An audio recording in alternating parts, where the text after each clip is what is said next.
Boa noite, estamos iniciando o Passando a Limpo, programa de entrevistas e debates de ideias da Rede Record. Temos hoje como entrevistados o juiz Walter Mairovitch, ex-secretário nacional antidrogas, e o doutor Enéas Carneiro, pré-candidato do PRONA à presidência da República, que já está aqui comigo. Este programa, eu lembro, foi gravado na última quinta-feira. Doutor Enéas, boa noite, prazer em recebê-lo. O senhor está afastado da mídia, as pessoas não o veem, o senhor está fora do noticiário. O senhor será realmente o candidato do PRONA ou o PRONA está debatendo candidaturas? Enfim, o que acontece com essa pré-candidatura sua à presidência da República? Boa noite ao senhor, aos senhores telespectadores, obrigado pelo convite.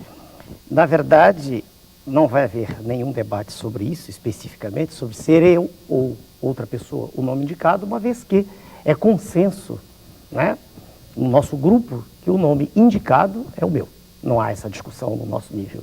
Isso, como o senhor sabe, já ocorre desde 1989. O senhor é candidato pela quarta vez, como Lula. Exatamente. Por que o senhor é, e essa pergunta eu lhe fiz todas as outras vezes, candidato à presidência da República? Porque é lá em cima, é no ponto mais alto da pirâmide, onde está concentrado o poder monocrático, que permite, com atitudes de estadista, pôr o nosso país, a nação, melhor dizendo, a nação brasileira, nos rumos para um progresso indiscutível a que ela tem direito. Quando o senhor, só uma ressalva, quando o senhor disse como o senhor Luiz Inácio, eu só quero lembrar que ele sempre teve um tempo extraordinário, desde o início. Inclusive a cobertura da mídia, fato que o senhor citou agora quando disse que eu não sou citado. Isso é um fato também. As razões tem que perguntar à mídia. Por quê? Porque o senhor me convida e os outros não. A resposta não está comigo. Doutor Enéas, o senhor é um professor de medicina e eu gostaria de saber o que o senhor está neste momento fazendo. O senhor continua lecionando em São Paulo e no Rio, cardiologia, mas a sua especialidade... Eletrocardiograma. Eu continuo lecionando no Rio e em São Paulo. Neste instante, quer dizer, agora nós estamos em período de férias. Então, eu estou aproveitando para me dedicar a uma obra de natureza científica. Estou escrevendo, claro que eu me acelerei das notícias em geral do país, mas estou escrevendo uma obra. Estou escrevendo um livro que já foi escrito há 2 décadas atrás e que sairá agora com bem mais completo, se possível, bem mais atual, né? E será editado pela distribuidora Ernesto Reichmann. É um livro de eletrocardiografia atual, extremamente atual, um tratado de 800 a 1000 páginas. Doutor Enéas, evoluiu o eletrocardiograma? Como evoluiu. Nos últimos 20 anos foi possível dele serem extraídas informações que antes não se conseguia. Quer dizer, na verdade, todos os métodos da cardiologia, de abordagem, né, da doença no cardiopata, de todos é o método que mais cresceu. É curioso como outros tantos chegaram ao fastígio, quer dizer, o ponto mais alto, e caíram. E o eletro se mantém vivo. Hoje ele não é só do cardiologista, ele está em qualquer sala de emergência, em qualquer unidade coronariana, em qualquer centro de tratamento intensivo. Sem dúvida, cresceu muito. Professor Enéas, eu queria voltar à política, que é o tema da nossa entrevista, e dizer o seguinte: o que muda nas suas ideias, ou na aplicação das suas ideias, ou na maneira de fazê-las e torná-las realidade, da sua última candidatura para hoje? Eu tenho que ser sincero, como sempre sou com o senhor, e vinha comentando antes que eu o admiro, né, por estar à sua frente. É recíproco, e nós temos algumas divergências que vêm sempre a todo, é natural também. E nisso é que o senhor é admirável, que o senhor entrevista pessoas dos mais variados matizes ideológicos. Não muda em essência nada. Eu defendo o Estado Nacional Soberano. Eu defendo a ruptura com o modelo que aí está, o modelo servil. O modelo no qual o Brasil está de joelhos no cenário internacional. O modelo segundo o qual Sua Excelência, o nosso presidente, toma o país, segura-o na mão, quando o recebe, né, em confiança da população que lhe deu, né, o cargo.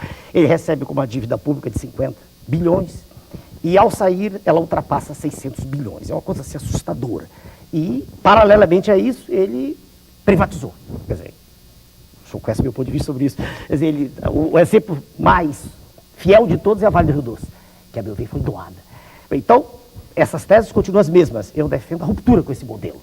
Quer dizer, nós dizemos assim, nós, o nosso grupo, é preciso parar, é preciso puxar o freio de mão. É preciso dizer, essa dívida não vamos pagar mais. Vamos securitizá-la. Na linguagem dos economistas, quer dizer, vamos dividi-la em 30 anos. E chega de juros.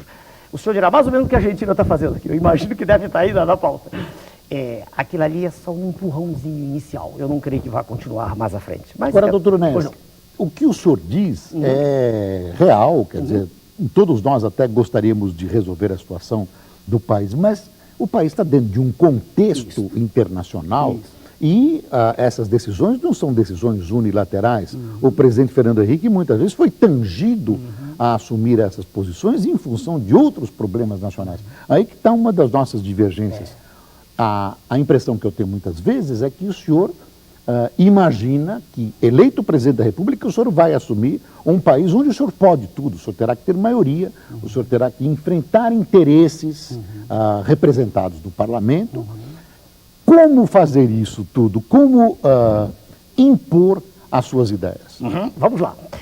Eu tenho um exemplo extremamente vivo disso. Recente para nós, que já ultrapassamos mais de 5 décadas de existência. Veja bem, quando Sua Excelência o presidente Collor assumiu, ele não tinha maioria. O PRN, o senhor se recorda bem, tinha sido criado a partir do PJ, não tinha nada. Mas a força da votação expressivíssima que o levou, que o guindou à posição, fez com que rapidamente muitos deputados se aproximassem. E o senhor se lembra de quanta Mas coisa ele acabou caindo por falta de maioria. Eu diria ao senhor que ele caiu porque ele se tornou um pavão. Ele se esqueceu que não era só ele. Ele se esqueceu que havia um conjunto. Mas todos os presidentes da República recentes que não tiveram maioria acabaram caindo. Ou renunciaram. Ou renunciaram, acabaram caindo de alguma maneira. Aliás, o Collor também, tecnicamente, renunciou. Tecnicamente, eu concordo. Mas voltando ao ponto, a nação aspira a uma vida melhor. Não há como negar isso. O modelo que aí está já provou a sua incapacidade de manter a nação viva, com as suas forças vivas todas. Isso já está mais do que documentado. O fato de nós estarmos atrelados ao sistema financeiro internacional é um suicídio coletivo. Haja vista o exemplo recente dos nossos irmãos na Argentina, que foram sugados até a última gota, foram dessangrados, não há mais nada. Então eu lhe digo, eu não via desde 89, e hoje muito mais, eu não vejo saída a não ser isso. O senhor dirá, passaremos por maus momentos, é verdade. Nós da classe média, média alta, teremos dificuldades talvez com o celular, com o computador, com alguma coisa. Mas a grande massa que é a estafa américa, ela terá uma condição melhor de vida. Esse é o ponto fundamental, o senhor entende? Quando eu digo ruptura com o modelo, eu quero dizer isso. Teremos dificuldades, mas nós estaremos lutando para que a população como um todo tenha direito a uma condição de vida melhor. Agora, não é só esse o problema nacional. O problema Esse nacional é o maior desenvolvimento.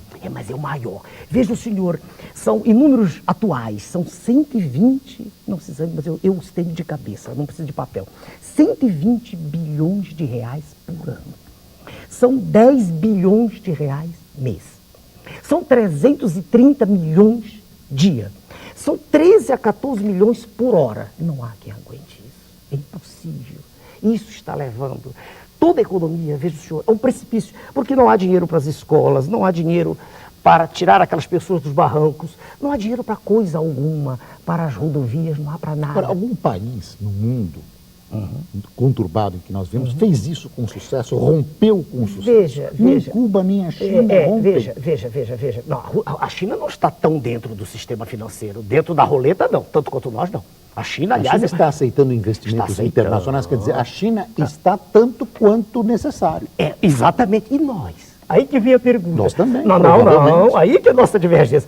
Nós terminamos agora o ano de 2001, estamos no fim, né? Encerrando o ano, com um rombo de... Era 27, ano passado, de 25 bilhões, agora é dólar, na balança de pagamentos. Balança, quer dizer, comercial e de serviço. Isso é um número astronômico. E, de mais uma vez, Sua Excelência o presidente deu-nos, eu digo presidente porque ele é quem gere. A palavra maior é dele, né? Não estou dizendo que ele seja sozinho. Todos os anos houve déficit. Só agora, em 2001, é que houve... Mas o Brasil, uma vez, resolveu fazer isso que o senhor está preconizando do governo Sarney. Declarou uma moratória. Fez um plano cruzado. Não, em moratória. Fez. E não aconteceu nada. Não, mas veja bem de novo. O que melhorou no país? Não, o senhor não vai dizer que não houve uma condição de vida um pouco melhor para as camadas. No momento do plano cruzado, como no momento do plano real mas também. Ele tinha que tomar medidas estruturais e não o fez. Ele tinha a população do lado, o exército, tinha tudo do lado. Como a Argentina não fez também. A Argentina está fazendo um emplastro, está tomando uma medida. Foi o que eu disse, eu não acredito que vai haver eleições. E nas eleições o que vale? Vale o capital, que normalmente vem não aparece de fato, mas vem de fontes alienígenas, o grande capital. O senhor sabe que as campanhas são milionárias, vem a grande imprensa, toda ela praticamente conduzida, raros são os jornalistas independentes, e vem, lamentavelmente tem que dizer, também fraude. Tudo isso junto, com uma lei eleitoral que é absolutamente canhestra, que já... O senhor está falando de fraude no Brasil? Senhor Boris, é como uma série de coisas que a gente sabe que existem, mas mas não pode gravíssimo, doutor Enéas. Não posso provar, evidente. Jamais eu diria que pode. Mas o senhor olha para o Rio de Janeiro, um exemplo, onde houve agora recentemente uma eleição inteira anulada, o senhor se recorda disso? Inteira. Sim, mas veja, ela foi anulada desde que porque alguém exatamente conseguiu. Não, a fraude é o último elemento. Eu estou falando da campanha milionária. É milionária. O senhor sabe que é tanto quanto eu. Elas são bilionárias. Sem dúvida. Bilionárias. Sem dúvida. Então, separei o tempo. O argumento, digamos assim, o mais falacioso, a meu ver, na divisão do tempo, é que a argumentação usada é essa. Não tem que ser igual. Quer dizer, o indivíduo candidato ele tem que ter tanto mais tempo quanto mais representantes ele tenha. Aí eu pergunto, então não se muda o status quo? Ele se mantém. Imagine uma partida de futebol em que um indivíduo tem 45 minutos e o outro tem 5. Não é possível. Mas o PT, que era menor, cresceu nessa base, dentro desse quadro eleitoral. Mas eu diria ao senhor mais uma vez, e já disse no seu programa também, o PT, e hoje eu tenho prova disso, com a minha vereadora, digo minha, porque é do partido, eleita em São Paulo, na maior Câmara do país, o PT não é o que diz ser. Haja vista, né, a administração que está sendo feita na nossa cidade de São Paulo. O PT não é o que diz ser. Conversávamos há pouco no intervalo. A meu ver, nessa eleição que virá, na próxima agora, 2002, onde já vai haver grande rejeição, é exatamente onde o PT está governando, eu penso assim. O PT realmente está com dificuldades de cumprir o discurso do palanque transformado em realidade. E eu creio, veja o senhor, e sou sincero que não há saída, eu não a vejo. Eu não entendo que esse sistema global em informações tudo bem, mas global no sentido de nós estarmos com nossos preços todos de matérias-primas aviltados. E quantas vezes já falamos sobre isso, nióbio, quartzo, titânio, alumínio, tudo. Quer dizer, vendidos a preço de banana e mais barato que um cacho de banana. E temos que comprar as coisas pelo preço determinado. Eu não entendo como nós possamos sair disso. Eu gostaria de aprender. Eu quero, antes de voltar para os grandes temas nacionais, eu pergunto ao senhor, como está o seu partido, o PRONA? O PRONA cresceu da última eleição para cá? Em qualidade, sim. Muito. Em qualidade... Sim, mas em número de representantes? Em número tem, mas sem ferir suscetibilidade de ninguém, de nenhum colega que já está por aí no Brasil, eu não gosto de que... Não gosto, é um direito meu, de que o representante de um partido criado nessa forma, independente, ele se atrele ao poder. Eu não entendo por qual interesse o indivíduo eleito recua diante de teses que ele defendeu com tanta dignidade. Esse é o ponto. Então eu digo crescer em qualidade porque eu tive um elemento. O senhor sabe que elegi agora, que está me dando muito orgulho, que é a doutora Vania aqui em São Paulo. Muito orgulho pelas posições extremamente leais à causa, que é a causa do povo. Quer dizer, que é ser coerente, é não ceder à troca de cargos, etc. Aliás, uma coisa que eu quero citar, que é a margem, que as pessoas sempre pensam que a doutora Vanir é sua esposa. Não, é colega. Colega médica também. Médica, foi minha aluna e colega minha, eleita com muita alegria para nós todos. Já desfizemos isso, mas as pessoas continuam, normal, porque estamos sempre continuam me perguntando. Em termos nacionais, como está o PRONA? Temos representação não em todos, mas em muitos estados. Temos do Rio, São Paulo, Rio Grande do Sul, Paraná, temos Pará, muitos estados, menos no Nordeste. Curioso, né? No Nordeste a nossa representação é bem pequena. E eu acredito que na próxima eleição, mais uma vez, eu espero, quando eu voltar aqui, o senhor dar um resultado bem melhor, no sentido, de novo, de qualidade. Porque veja o senhor, como é importante a qualidade. Uma voz que se mantém firme, ela passa a ser ouvida com atenção. Né? Pode ser que a pessoa discorde dela, mas reconhece pelo menos que ela é coerente. Doutor Enéas, o senhor está com mais ou menos 3 pontos percentuais Eu tenho ouvido esse comentário. E nos outros, na eleição anterior, o senhor teve quantos pontos percentuais na realidade? Vamos fazer uma resenha histórica. Em 89, com 15, eu trabalho em termos de tempo, porque é tudo de que eu disponho. Sim. O senhor sabe que eu sou homem de classe média, vivo do trabalho, então os recursos são parcos. Então eu conto com o tempo do qual eu disponho para falar. Da primeira vez, em 89, foram 15 segundos todos os dias. não sei se o senhor se recorda, Lembro, a primeira claro. eleição, né? Que Todos os o Eu dias. Sou Enéas. Meu nome é Meu nome é Enéas. Meu nome é Enéas. E mais 3, 4 períodos, 3 a 4 palavras por segundo, a velocidade. Muito bem. Ali eu tive 360 mil votos, deu 0,5%. Meio. Em 94, o poder descuidou-se. Houve só 8 candidatos, eu tive 1 minuto e 15 segundos, 4 vezes por semana. Eu tive quase 5 milhões de votos. Foi a terceira votação no país, em 8. Tá? Atrás do senhor Fernando Henrique e do senhor Luiz Inácio.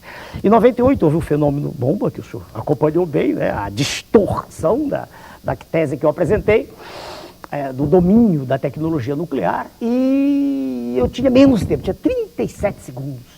Tá? E fui para menos de 2%. Caí. Agora, pelo que os senhores homens dos institutos de pesquisa estão dizendo, está crescendo outra vez. Né? Está aparecendo em tudo. E há uma margem de erro nisso também. Né? Sim, e ainda é o começo. O senhor está no ar na campanha. Na verdade, o O primeiro... senhor terá quanto tempo agora? Aproximadamente? Depende, eu digo sempre. Depende do número de candidatos, que eu só participo daquele primeiro bloco, né? Que é dividido por... Se houvesse... Imagine o senhor com 4 candidatos, eu teria 2 minutos. Um estrago. Um estrago. Mas agora, 8, 10... Eu dependo disso, principalmente do tempo.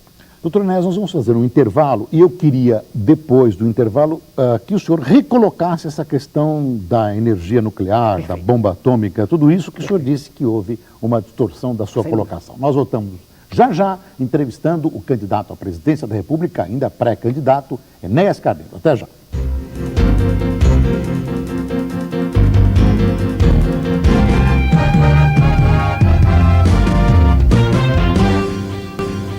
Voltamos com Passando a Limpo, entrevistando Enéas Carneiro, pré-candidato do PRON na presidência da República. Eu lembro que este programa foi gravado na última quinta-feira.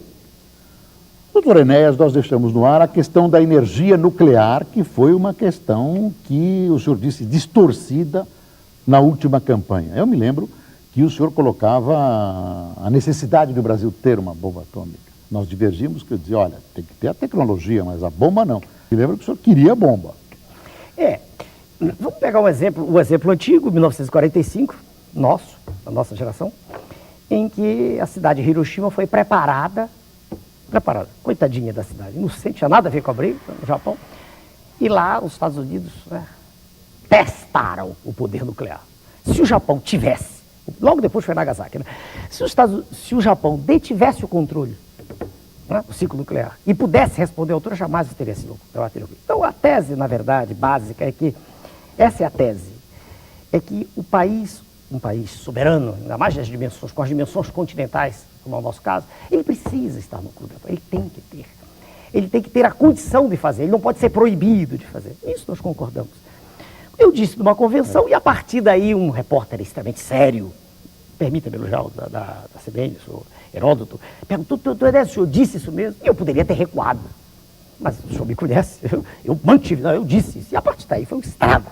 Porque um homem simples, não um homem que assiste ao seu programa, que é um homem ilustre, né? Um homem que tem acesso a essa... Um homem simples. O senhor transmitiu uma informação de belicista.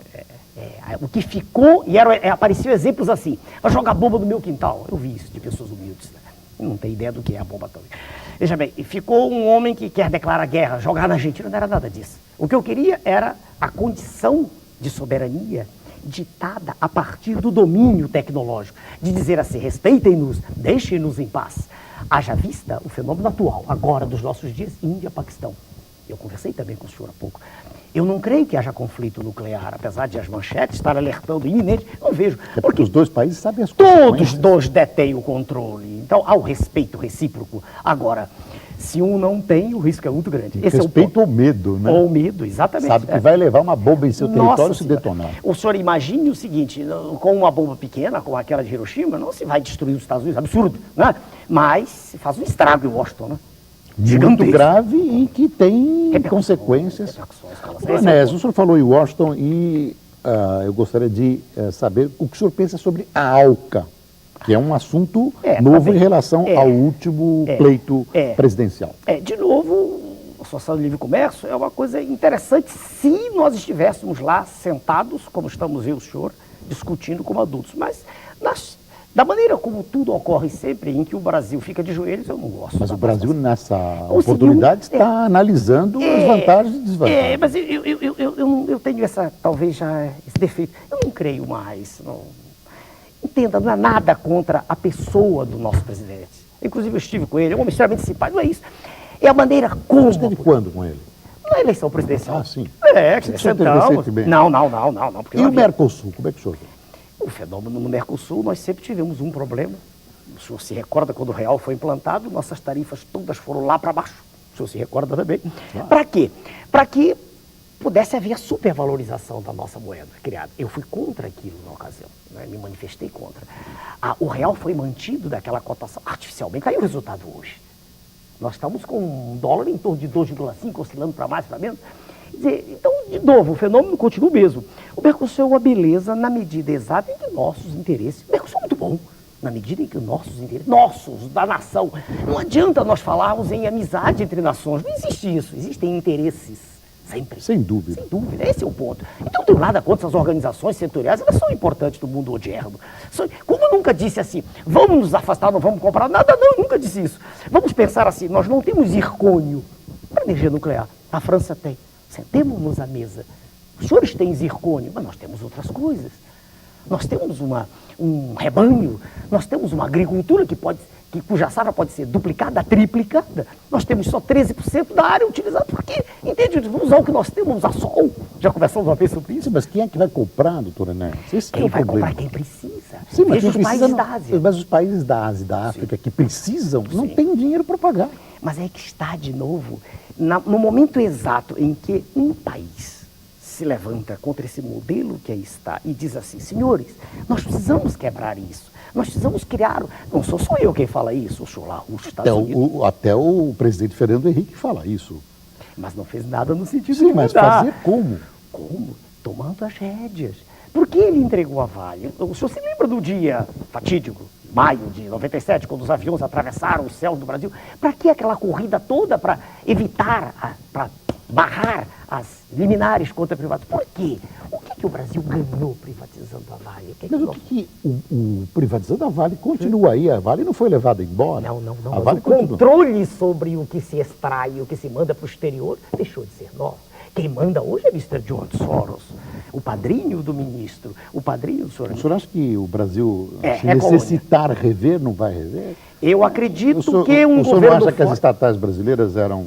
Cabides de emprego. Cabides de emprego. Então, se o senhor tiver uma doença, nós vamos matá-lo ou vamos tratar a doença? Não, mas... O nome não é o mesmo. É aqui que nós tivemos época. Não, mas é que a impressão que dá é que as empresas privatizadas fugiram do país.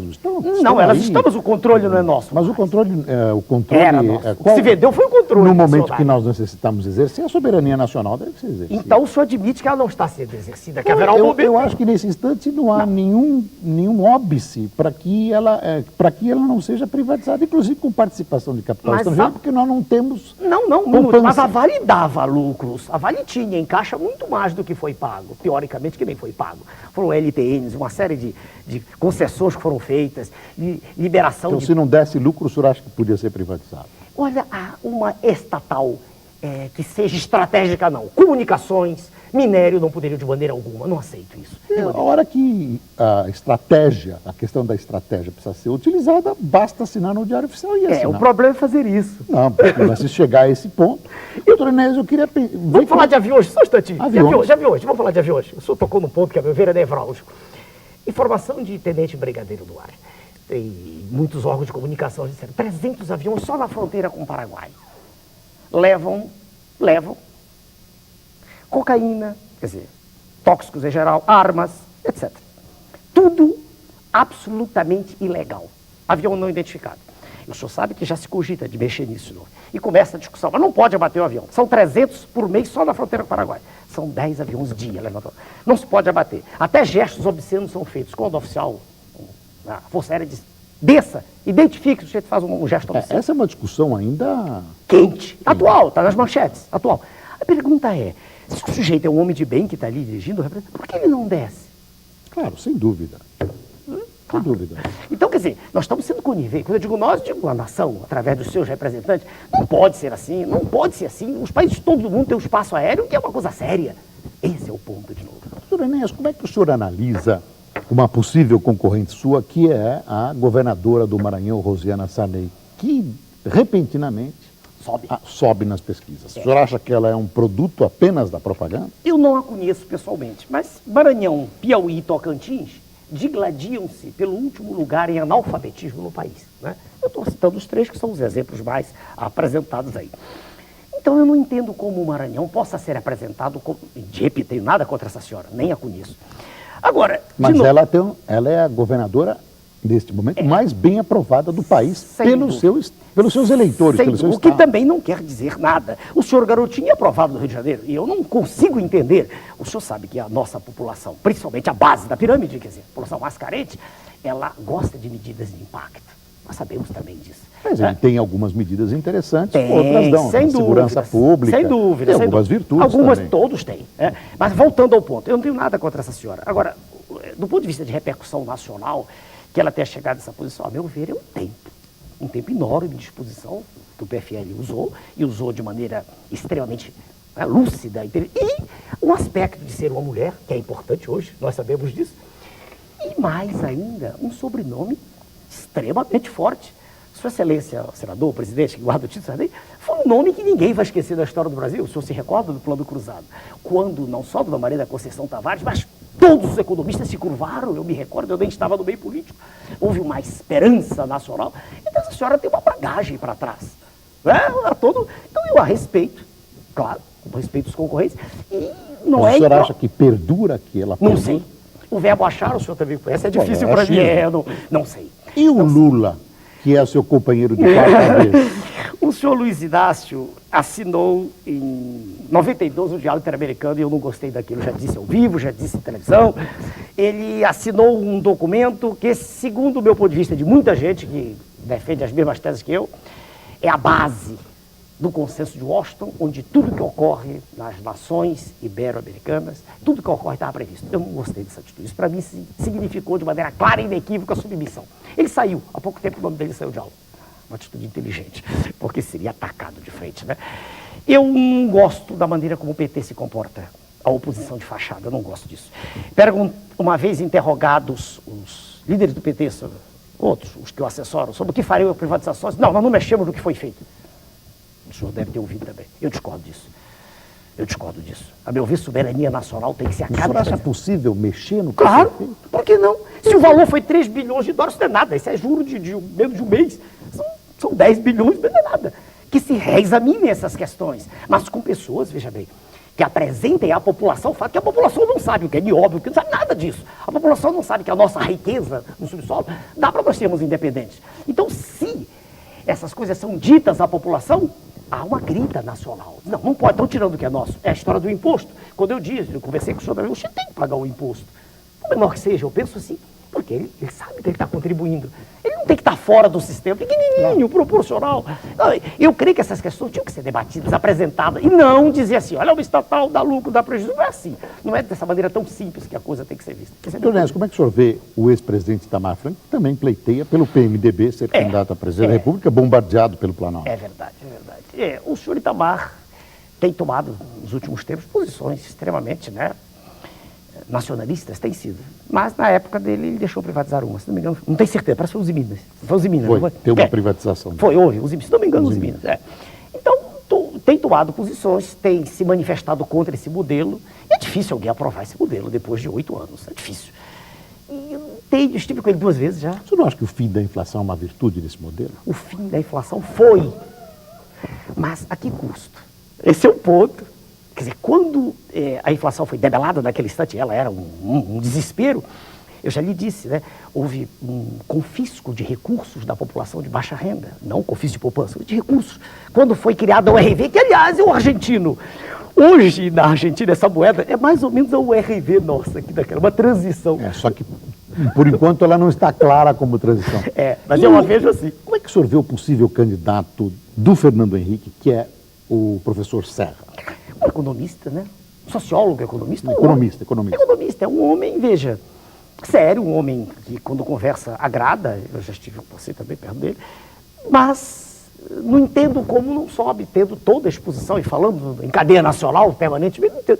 Algumas posições que ele tomou como ministro da Saúde foram até interessantes, muito embora não é médico, nós sabemos disso, E também me irritei na época, fui claro, disse assim, como é que nós somos 200 mil médicos e se escolhe um não médico? É uma negação, não entendo por quê. Não consegui entender. Não entendo, a meu ver, o Conselho Federal de Medicina deveria ter... Mas como é que eu o vejo? Contra ele em particular, nada de novo. Agora ele é o sistema, ele é isso que tem. E o Ciro? Que é uma figura que teve uma votação expressiva. Ele passou para o terceiro lugar, eu fui para o quarto. Mesmo com dificuldades de comunicação. Ele foi para o terceiro lugar. De novo, mesmo o diálogo americano saiu também. Engraçado, né? Porque eu bati de frente. Não pode. Quem defende o Brasil não pode estar lá. Não pode. Não pode assinar a entrega. Não pode. Ele também não está mais. Como é que eu o vejo? Mas espera, que entrega que o senhor disse? Entrega. O diálogo interamericano defende... Não, ele assinou o diálogo interamericano. Saiu já também. Mas já saiu. Já saiu. Então, eu vejo assim, é um homem do sistema, ele é cauteloso para falar, mas na época também defendeu a privatização da Vale no Rio. Há poucos dias até no aeroporto ele me cumprimentou educadamente. Eu não vejo nesses senhores condição de virar mesa. Entenda, esse é que é o ponto. Eu não entendo o que Isso propõe uma revolução quase. Não é revolução armada. Não, mas é uma revolução quase armada. De ideias. De ideias. O que eu proponho, quando eu digo ruptura com o modelo, é dizer assim, o senhor imagina a gente dizer para esses senhores donos do mundo, esses senhores que controlam as finanças internacionais, porque nada de mão invisível de Adam Smith. Eu não acredito nisso. Nada de mão invisível em mercado. Existe um controle do que se passa. Então, chegar e dizer, senhora, nós não vamos pagar juros. Ponto. Não. Vocês não vão receber isso. Não faz mal, vamos viver sem isso. Vamos ver o que vai acontecer agora com a Argentina. Isso. É um paradigma. Isso. Pro bem ou pro mal. Um exemplo de alguns meses só, porque ele só tem alguns meses, né? Doutor Ernesto, nós chegamos ao final da nossa entrevista. Eu tive agradecer. imenso prazer em recebê-lo. O senhor sabe, já estivemos muito perto, trabalhamos muito perto. E sabe a admiração e o respeito que eu nutro pelo senhor, embora tenhamos fortes divergências, nós sempre conduzidas no plano das ideias e do pensamento. E eu admiro o senhor como médico, eu sei que o senhor é um médico, um cientista admirado nas lides médicas e especialmente pelos seus alunos, o que eu acho altamente elogioso quando um professor é homenageado como o senhor. Muito obrigado. E a coragem que o senhor tem de expor suas ideias e se expor como ser humano e candidato à presidência da República. Muito obrigado ao senhor, obrigado pelo que... E é preciso que fique claro também para o telespectador, para todos, que isso é recíproco. Quando eu me refiro ao senhor, eu digo exatamente isso. O senhor tem a condição de entrevistar de maneira bem imparcial. Muito obrigado. Eu respeito a recíproca. Obrigado, senhor. Felicidades em sua campanha, doutor Ernesto. Eu volto daqui a pouco para conversar com o juiz Walter Mairovitch, ex-secretário nacional antidrogas. Até já.